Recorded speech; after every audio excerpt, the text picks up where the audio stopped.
بسم الله الرحمن الرحيم. We'll start inshallah.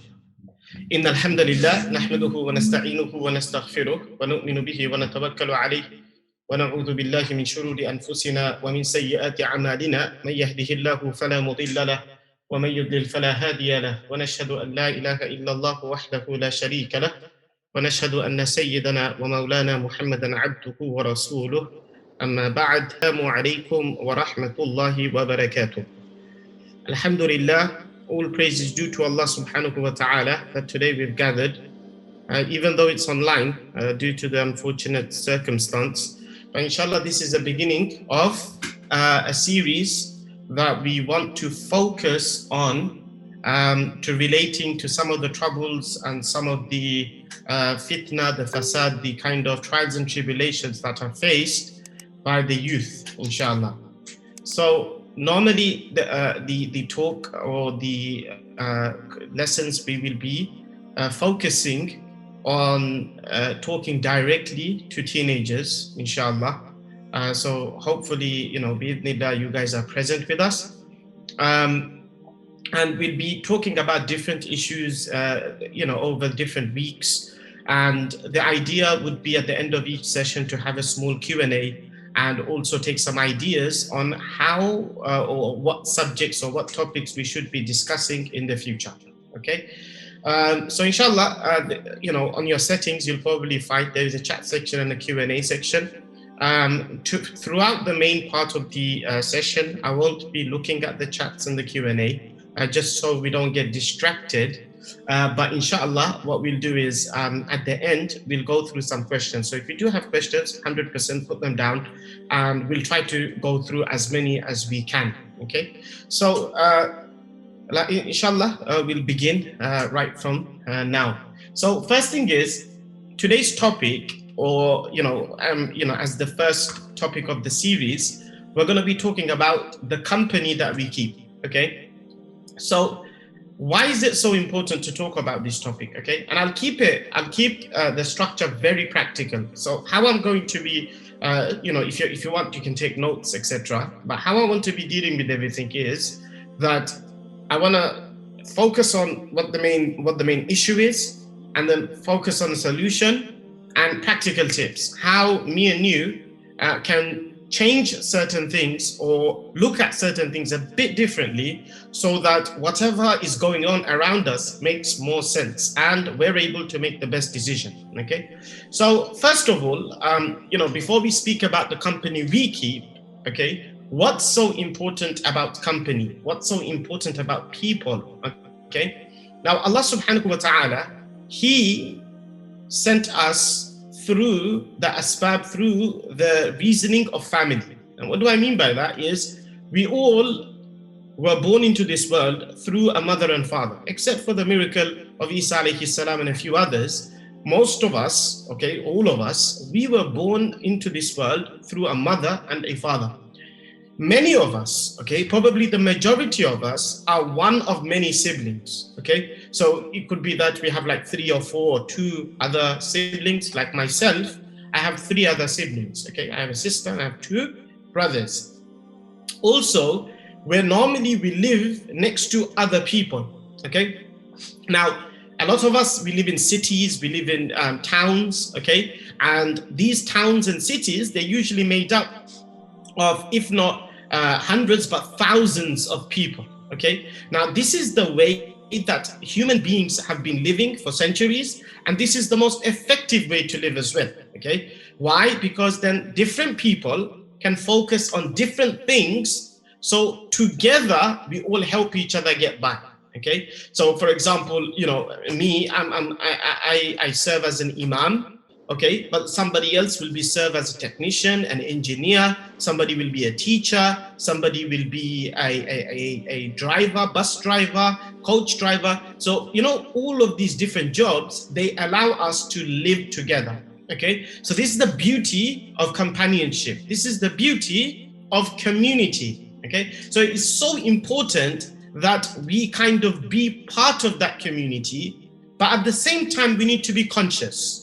We need to be conscious of Allah subhanahu wa ta'ala. Okay, so today inshallah we're going to try to break that down a little and see how much of that we can explore, and then inshallah I'll take some feedback from you guys as well if you can add some stuff to it. Okay, so now that we understand that we all live in an environment, we don't live in the forest, we don't live in the caves, we don't live in the desert. Okay, so we're not like, oh, there's only a few of us here and we're just isolate ourselves from the rest of the world. The reality is that's not how the world works. Okay, none of us live like that. Okay, but then there's an extreme side now. Okay, nobody lives like that, but at the same time it's impossible for us to live and connect with everybody, right? So if we had to connect with 1,000 people, it's almost impossible for us. So there has to be a balance. There has to be somebody that we take as friends. Some people we take them as family. Some people we make new relationships with. For example, if you get married, you make new relationships with new people, right? And some people, they're just strangers. Some people, they are strangers. And unfortunately, some people are enemies as well, in the sense that they don't wish the good for you, they don't like you, whatever, and they become enemies as well. However, one thing beautiful about Islam is what? That it provides us an answer on how to deal with all types of people. Okay, so even if we don't like somebody for whatever reason, obviously Islam stipulates certain things we're allowed to do and not allowed to do. It will teach us how to deal with that person. That's the most important thing. Okay, now, so first of all, why is it so important to learn about the company? Okay, so we do know about that we are forced to be part of a larger company, a larger community. So why is it so important? So a hadith of the Prophet. What is a hadith of the Prophet sallallahu alaihi wasallam? It is something, normally the hadith is something the Prophet sallallahu alaihi wasallam said, something he done, or something he acknowledged. Okay, so these are the three things that are classified as a hadith. And it is important that we go and learn, some of us, we need to learn the science of hadith so we know what is authentic, what is not, etc. So this is an authentic hadith, and this is related by Imam al-Bukhari and Imam al-Muslim, who are two very famous scholars of hadith. And the Prophet sallallahu alaihi wasallam, he says that the parable of good company and a bad company, meaning that he gives us a comparison on how to understand what is good company and what is bad company. Okay, so what's the example? So look at this beautiful example. The Prophet sallallahu alaihi wasallam says good company is like a person who sells perfume. Okay, good company is a person who sells perfume, whereas bad company, okay, is comparable to a person who is a blacksmith. Now, what's a blacksmith? Blacksmith is somebody who works with metal, okay, and fire. So, back in the days, what they used to do is, nowadays they do it in like factories, but back in the days, what they used to do is they would get, for example, a metal, they'd heat it up, and then because after heating up, they'll get like a big hammer or something, and then they, bash it until it becomes the shape that it has to be for the customer. So a blacksmith is that person, and a perfumer or a perfumist is the other person. So good company versus bad company. Now what's the difference? Prophet sallallahu alaihi wasallam teaches us, look, if you go and hang around the guy who sells perfume, you're going to do one of three things. Number one is you're going to definitely smell good. Number two, you might wear some perfume. And number three, you might buy some perfume. Okay, so you could do three things. Okay, good. Either way, you're still gonna be better than you were. So before you walked into the perfume man's shop, you're gonna be better than him, better than the state you walked in, right?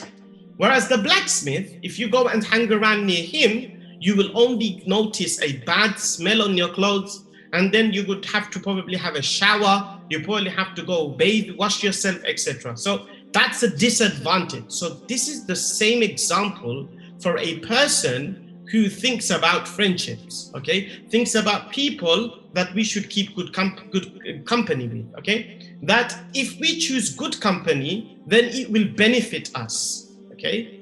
it will benefit us. But if we keep bad company, it would actually harm us. Okay? Harm us. And it will harm us to the extent that we have to do other things to rectify that mistake. We have to do what? Other things to rectify that mistake. And this is why it's so important that we go back and we kind of start to think about our company, who we have around us. Okay? Now, first of all, before we go into a bit more about company, does Islam allow friendships? Okay, does our deen teach us to be friends with people? Okay, fortunately, it does. Islam encourages us to the extent, that a meal for two, is enough for three, meaning that it teaches us to share. Let's say I'm having this coffee here. So let's say I'm having this coffee here. Islam teaches us to share. Now, how are you going to share if you're not told to make any friends? Okay, if you're not told to make friends, how are you going to share? Obviously, Islam teaches us to share. Same time, Islam teaches us to give to our neighbors. Islam teaches us to pray Jumu'ah Salah in a big gathering. Islam teaches us to pray our salawat in the masjid. Islam teaches us so many places where it forces us to go and interact with people. That means Islam allows, not just allows, but recommends that we keep people around us. Which comes to the next question. That means there must be some sort of a guideline when it comes to keeping friends. Islam does not teach us to ignore our friends. It doesn't say to us, you know what, we don't need friends. We don't need it, okay? So let's look at what company is on a personal level. We looked at it from a hadith perspective of the Prophet sallallahu alaihi wasallam. Now, your company, the people around you, is the reason, for your physical state, your physical comfortability, your psychological comfortability, and your spiritual comfortability. So there's three things that a person should always be concerned about. What are they? Your physical comfortability, your psychological comfortability, and your spiritual comfortability. Okay? So what do I mean by these three things? First of all, your physical comfortability is this, that would you become friends with somebody, or your friend or people around you can harm you? Okay, so if you go and chill with someone, for example, that always does dangerous things, that's your physical comfortability at stake. Because what's going to happen is eventually they'll put you in a state, that you're going to get hurt. So how many times have we seen that a friend was just chilling with another friend and he ended up getting stabbed? I've heard this many times. When I was growing up, there was this one brother. I used to know him from the masjid. Very good brother, and mashallah, he used to give myself a lot of advice, when I was about 14, 15 years old. And I remember I was doing hifz, May Allah subhanahu wa ta'ala grant this brother Jannatul Firdaus. So what happened to him was, he was a proper, genuinely good brother. He was always in the masjid. In the weekends, he used to do ta'aleem for us, and he used to always talk to us. He was a very good brother. He was a few years older than me. He was, I think, 18, 19 at that time. But he happened to be at a place where his friend was fighting another person. Now, because of that bad company he had, he fell in between that fight and he got stabbed. So he passed away. Now, what I'm trying to talk about here is your physical comfortability. You need to make sure that whatever is around you is for your physical comfortability as well. Now, we're not selfish, In Islam, we're not taught to be selfish, and we don't want to be selfish either, right? What do we mean by selfish? Like, just because something is not comfortable, I'm gonna let it go. No, we're talking about safety here. Sometimes you have to think about people. If I'm in this situation today, is this the best place for my physical safety? Right? We need to ask ourselves, is my friends letting me stay in physical safety? Letting me be in physical safety? These are the questions that we need to ask ourselves and answer for ourselves. We can't expect other people to come and answer it for us. Most people will realize that your friends are bad for you when it's already too late. Okay, so sometimes we get our parents, don't we, and they tell you that this boy or this girl, right, this boy and or this girl or this cousin or this friend of yours is bad for you, right? Guess what? It's already quite late. Okay, that means they're bad or their effect is so powerful that the people around you that love you already have realized it. They've already had that bad effect on you. So this is why sometimes, for example, you hear about somebody and something really bad happened to them. Okay, they got into a fight, or they got stabbed, or in some cases they got backstabbed, or their phone got stolen. All of these things because they used to hang around with somebody, right? Right? Guess what? When that happens, we all know that was bad for you, but that's already too late. So it's important that we need to ask ourselves, first of all, that is this person keeping me safe? Okay, is this person keeping me safe? Because the world around you is not there to keep you safe. Unfortunately, the world is a dangerous place. Okay, there's adults that can't live up to the day, right? Because of how dangerous the world is. We're not just talking physically, mentally and spiritually as well. We'll come to that. But you need to take up that initiative and say, no, this ain't safe for me. This environment is not safe for me. Okay. And once you're a teenager, once you hit 12 and 13, you have no excuse because you have the aql, okay, which is the intellect. You are smart enough to be able to rescue yourself from safety. How do I know that? If there's a fire in your house today, okay, if there's a fire in your house today, does your family need to come and tell you that there's a fire, get out of the house? Let's say there's a fire. I'm not saying that if you don't know, obviously that's different. Now, think about this. If there's a fire, let's say there's a fire, in your room. Now, does somebody have to come and tell you that there's a fire in your room, you need to run out? If the answer is yes, that means you're not old enough to determine your own friendship. But if the answer is no, and I know the answer is no for most of you guys, so guess what? You now have the same responsibility to know what keeps you safe and what doesn't keep you safe, okay? Second thing is the mental comfortability. Now, the thing is, as you grow up, you get into different problems because of the company you keep, okay?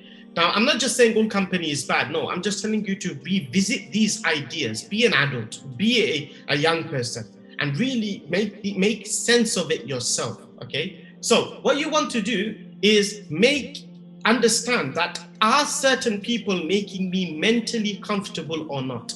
What do I mean by that? When somebody does something, do I feel like I have to do it so I can please that person? If that is the case, that means you're mentally not stable in the sense that you're not comfortable mentally. That person around you is not good for you, right? If you think, for example, let's say somebody smokes around you, maybe somebody smokes a cigarette, right? And you think, if I don't smoke cigarette with that person, oh, I'm going to feel a bit left out. That means you're not mentally comfortable around these people. These people cannot be good for you. Now, they're not physically telling you. They're not physically harming you. They're not offering it to you. They're not telling you you have to have it. Most friends don't do that, right?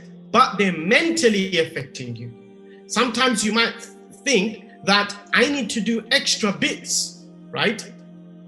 I need to, for example, look extra beautiful so that my friends don't think that I'm not proper or I'm not part of the crowd. If that's the case, same problem. You're not mentally comfortable.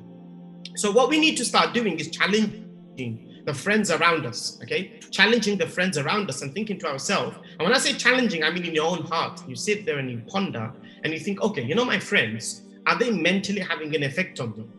Okay, is my concentration on pleasing them, or is my concentration on getting on with my life, doing what I'm supposed to be doing, trying to get the best out of what I'm doing today? Okay, because our goal in life is literally to get the best out of today, and that is from a worldly sense and from a spiritual, from an Islamic sense. Okay, literally our goal is, how can I get the best out of today? Tomorrow my goal is, how can I get the best out of tomorrow, right? Now, if I'm focused so much on what my friend thinks of me, right? what my social media followers think of me, what my friends on Instagram think of me, Snapchat think of me, guess what? I have a problem. The people around me are not good for me. Right? Now, I know it's hard to swallow, right? Because unfortunately, that's the truth. Many people, when I was growing up, most people had a physical problem. Our parents were taking us to a dangerous place all the time. That was the general idea of friendship, or bad friendship. But nowadays, it's about mental instability, they call it, which is that our friends are putting us in places where we feel insecure, where we don't feel good about ourselves. But always remember, the rule of thumb is this, that if there is something that distracts me from what I'm supposed to be doing today, to please, to be religiously proper and to be in a dunya sense, in a worldly sense proper, then that is a distraction for me. Okay? Now, if we don't take that away, if we don't attack that today, we will be in trouble later. The last is our spiritual comfortability. Now, remember, we're all Muslims, and when we say spiritual, we mean religious. Okay? Now, if you're over the age of 12 or 13 years old, all the religious obligations are the same for you as it is for your mom and dad. Okay? If you are age of around 13, 12 to 14 years old, okay, let's just say 12, and we'll speak about those issues another time. But all that is fard for your dad, your mom, your grandparents, your uncle, aunties, older brothers, older sisters, all of it is also obligatory upon you. So that begs the third question: is my friends around me having a good spiritual effect on me or bad spiritual effect on me?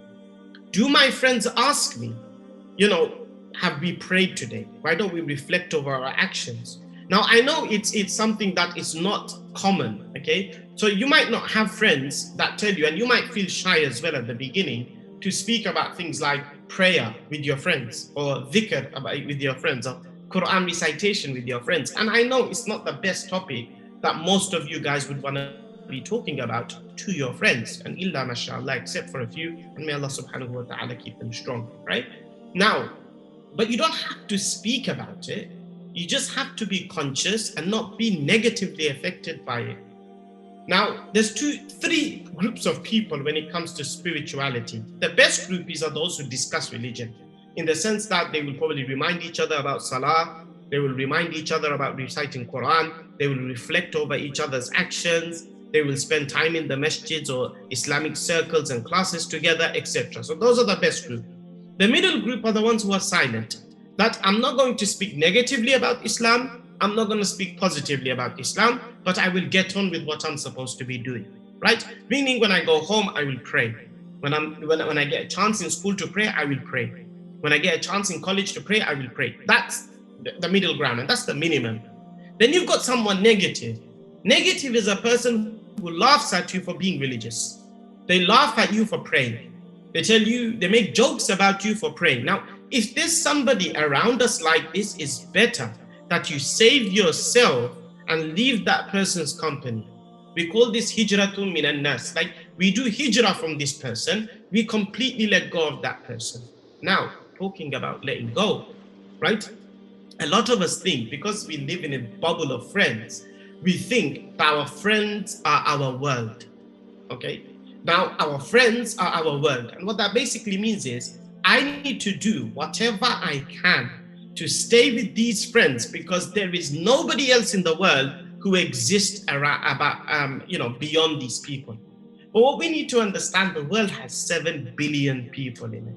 And your 5 or 7 or 10 friends are nothing compared to the 7 billion people in the world. Okay, think about it. You're not even a drop in the ocean, right? So if you're not a drop in the ocean, then why are we so scared to reevaluate our friends? Why are we so scared? I'm almost 30 years old, and I'm still reevaluating my friends all the time. Sometimes I see certain people, they're not positive for me. Okay, for certain things, they're not good for me. So I'd start avoiding those exact people. As long as we do it with a clean heart, as long as we do it for the safety of our iman and our life, then there's nothing wrong with it. As long as we don't fight them, as long as we don't break friendships and swear at each other, there's nothing wrong with taking a step back and thinking, let me think about myself. We have to be selfish in this one place, which is to protect ourselves. We're not selfish with our food, we're not selfish with our money, we're not selfish with our clothes, but we are selfish in protecting ourselves and our iman. We have to be, right? And if we don't, then we'll get stomped over our whole life. Now, go and speak to people who are older than us. They will tell us how, because of friendship, they went through so much trouble in life, right? Do we want to be those people? Of course not. Sometimes you have to go through trouble, right? But there's good trouble and bad trouble. Many people are going through bad trouble for the sake of friendship. Now, a lot of people, they have this excuse, right? That I can't change my friends because of the school I go to, or the mosque I go to, or the people I have on my social media. Like, my friends are like embedded into my life. They're as close as me wearing clothes. You just can't let them go. Now, what we're doing here is we're blaming the environment. We're blaming the environment, okay? So a lot of people, what they think is, when they want to change their friends, they tend to think, oh, that means I have to leave my home, or I need to leave my area, okay? It's not like that, okay? If you make bad friends in London, and then you move to New York tomorrow, you will make very similar friends. Remember this. If you leave London today and go to New York, and you start a brand new life, you will make the exact same friends. Why? Because your friends are not attracted by your consciousness. They are attracted by who you are. They are not attracted by your consciousness. So you don't sit in a room, for example, right? And let me know if anyone has done this. I don't think anyone's done this. I've never done this. I've never sat in a room and looked around and said, this one, I'm going to make this one my friend. No. Friends become friends through mutual interests.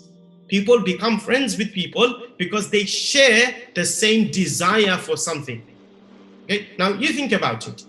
That means if I can change my desires, I will change what kind of friends I have. If I can change the person I am, that's the only way that I will change what kind of friends I have. Now, one of two things will happen if you can perfect yourself. Okay? Number one is the people around you will also fix up. And one of the beauties of human companionship is that if we change ourselves, people around us will also change. Okay? Number two is, if that doesn't happen, then you will start to make friends and you will start to make a company that is very close, very similar to your heart, very similar to who you are. So if you look around you and you see a lot of bad friends, that means that is what you're internally attracting. Okay, that's what you're attracting. Okay, Allah subhanahu wa ta'ala in the Quran, He says, "Inna Allah la yughayyiru ma biqawmin hatta yughayyiru ma bi anfusihim." He says, Allah will not change the condition of a people unless there is a change of what is in themselves. What does that ayah mean? It means that we have to change first, and Allah will change the company around us. The ulama, the scholars of tafsir, they tell us there's two ways that happens. Number one is what? That through the good within us, people change, or Allah takes us away from this group of people and gives us a new company that is better than us. Okay, so our environment will change, our excuses will go. All these excuses and all this blame that we give to the environment, it is mainly because we are just looking for something to blame. We are looking for an excuse, right? We're just using all of this as an excuse, right? There is no way that Allah subhanahu wa ta'ala will allow a humble believer of Allah subhanahu wa ta'ala to be mixed with the wrong people. Hazrat Umar radiallahu ta'ala anhu, who was one of the Khalifa of Islam, a very mighty Khalifa as well. And he says that if you want to know a person's state, a person's manners, a person's religion, then you look at his friends. Why? Because Allah subhanahu wa ta'ala attracts like-minded people together. Right? Like-minded people, they're always together. Okay. So now we come to another stage. Let's say we want to physically look out for things, right, that is, you could say, better for us in terms of our friendship. Okay. So in general, first of all, what kind of leaders, role models should we have? So when it comes to our company, you want to remember it comes down to a few things. Okay. Number one is this, that it always depends on interest. So if I'm going to have a group of friends, it's usually because we have the same interest and desire. Now, if I have all my interest on a football player or a beauty blogger or a influencer or a celebrity, okay, if I have all my interest in them, then I'm going to become friends with their fans. Okay, so let's give an example. Let's say we have a footballer, right? We have a footballer, okay? Let's say that he scored a goal today and I'm obsessed with this footballer. Okay, I watched what kind of game he played, what kind of score, how he scored scored and stuff like that. I haven't followed football in many years, so sorry if I can't reference it. So basically, let's say I proper kept up with this footballer. I go to school next day, I go to college next day, I go see somebody next day, and the first thing that come out of my mouth is, did you watch the game last night? And the person says, yes. Guess what? We just became friends. Why did we become friends? Because we share the same interest. So how do you find good friends? Is we have to change our role models. If we share the same interest, okay, so always remember, everything is everything has a group of people who are interested in it.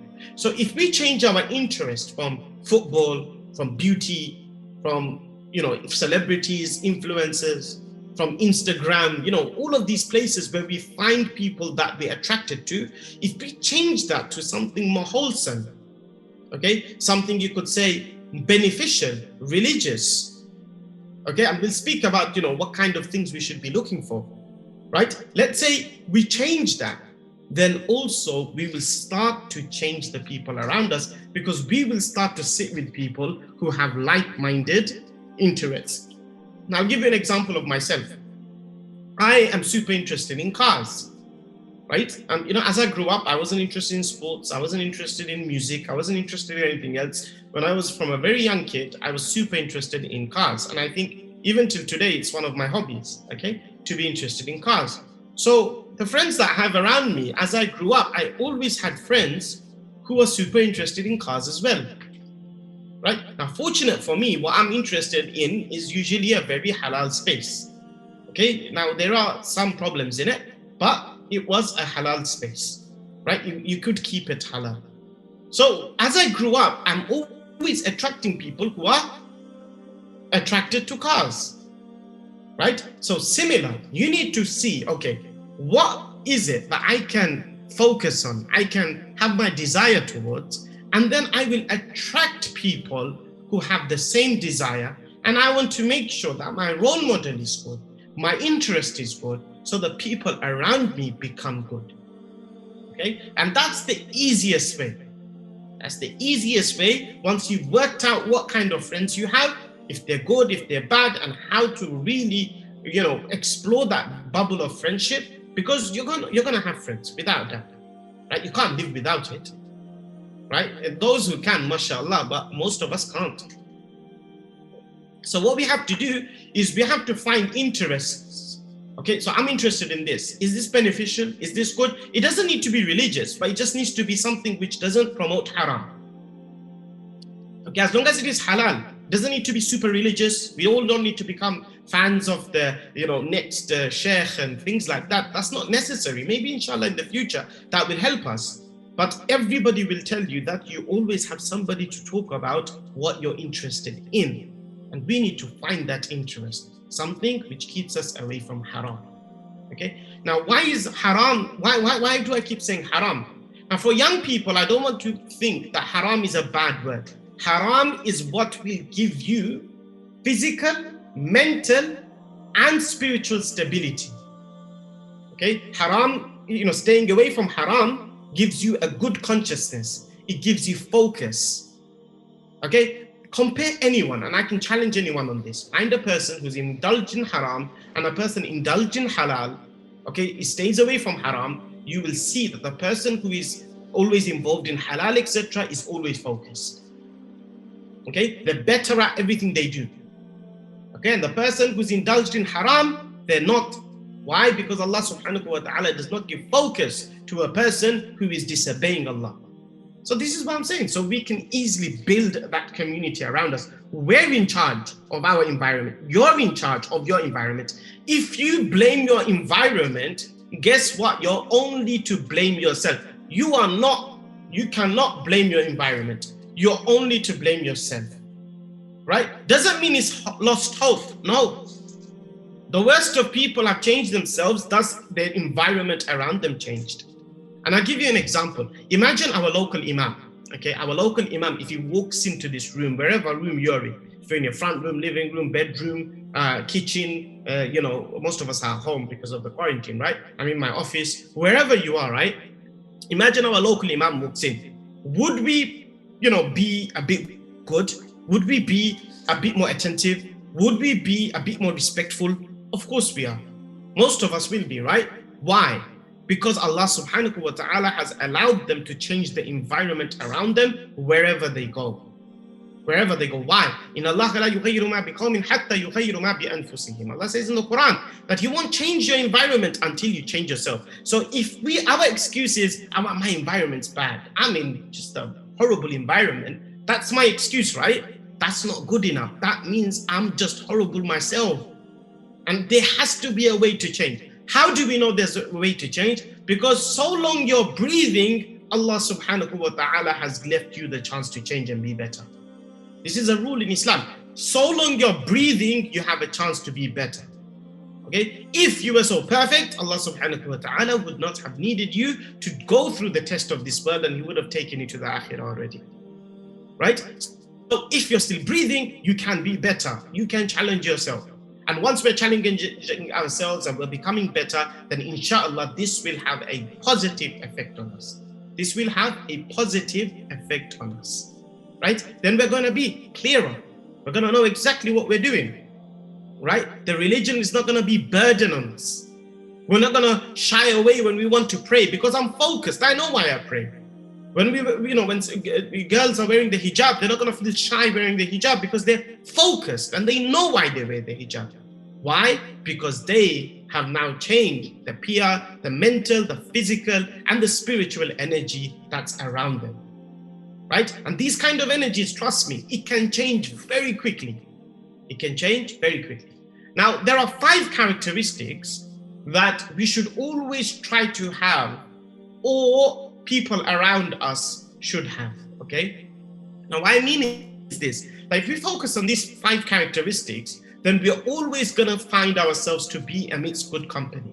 Now, what that basically means is this, that whenever you're spending time with somebody, you should see that they should have at least one of these or some of these 5 characteristics. If they do, then inshallah, that is gonna be beneficial company, good for us. And if they don't, then it's better that we avoid that company so that we can work on ourselves a bit better. Okay? It's better to be alone than to be with somebody who has a negative effect on you. And it's better to be with somebody who has a positive effect on you than being alone. This is a hadith of the Prophet sallallahu alaihi wasallam. Right? So, what are those 5 characteristics? Number 1, intelligence. We should try to focus and be with people who are intelligent. Why? They will mentally challenge us to get better. We can only become better if people around us are more intelligent. If you think you're the smartest in the room, you are in the wrong room. Some of us is very unfortunate. We deceive ourselves, right? We lie to ourselves so much that we tend to think we're the smartest in our houses. Right? I'm smarter than my mom, I'm smarter than my dad, I'm smarter than my uncle, auntie, brothers, sisters, whoever lives with me, I'm smarter than all of them. Right?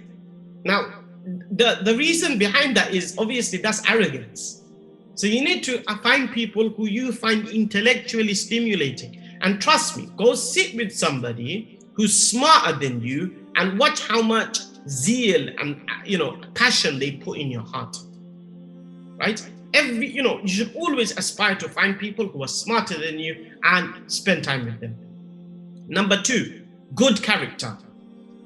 Now this is so important. A person who has etiquettes. They know how to drink, they know how to eat, they know how to walk, they know how to talk to people. They say salam first. Right?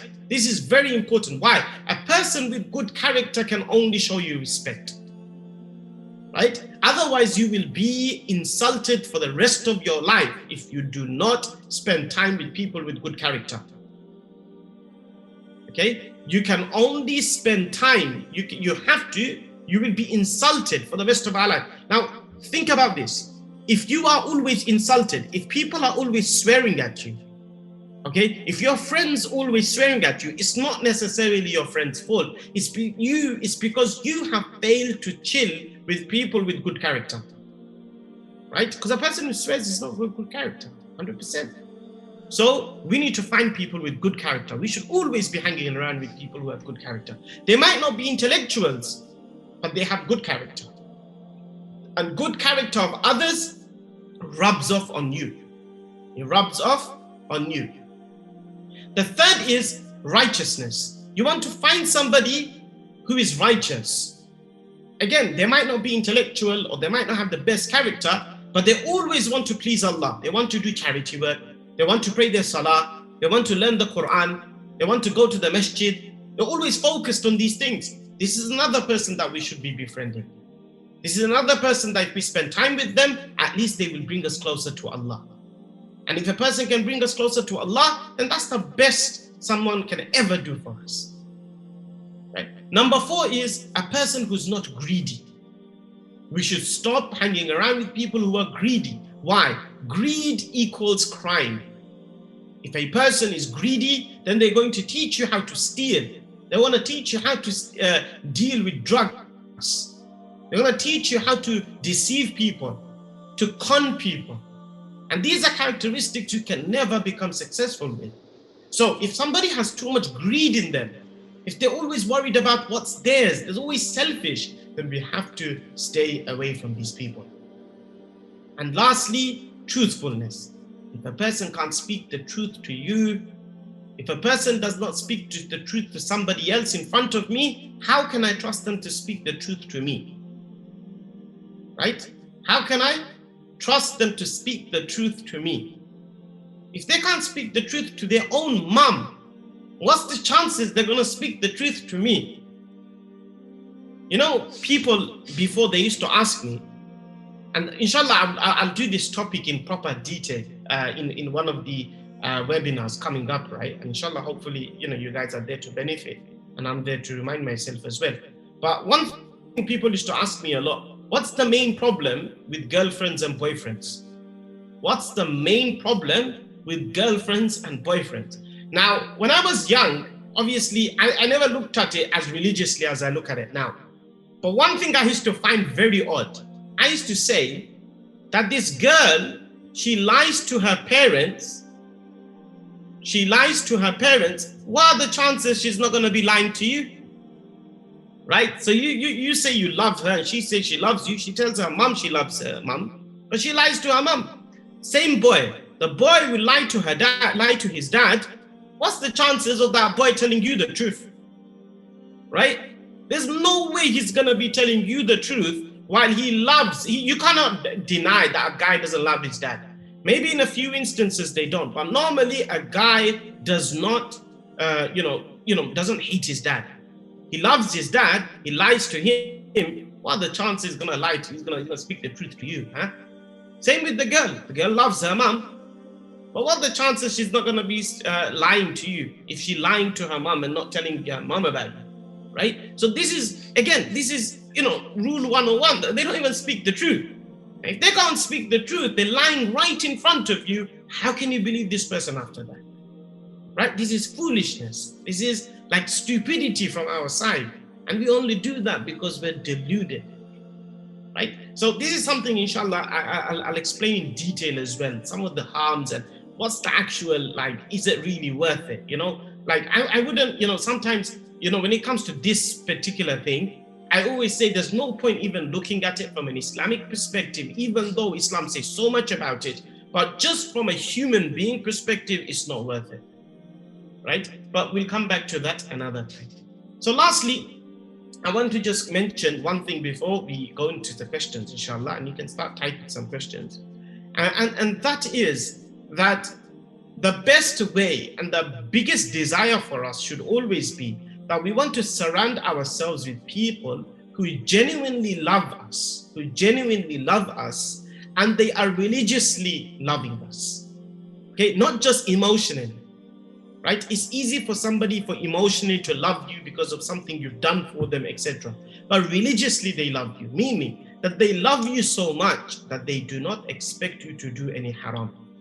And those people are usually our parents, are usually our elder siblings, our uncles, our aunties, or it's usually pious people that we have around us. So we want to aspire to always be around people who religiously love us, who wants to see me in Jannah. He doesn't just say it. She doesn't just say it. They actually want to see us in Jannah.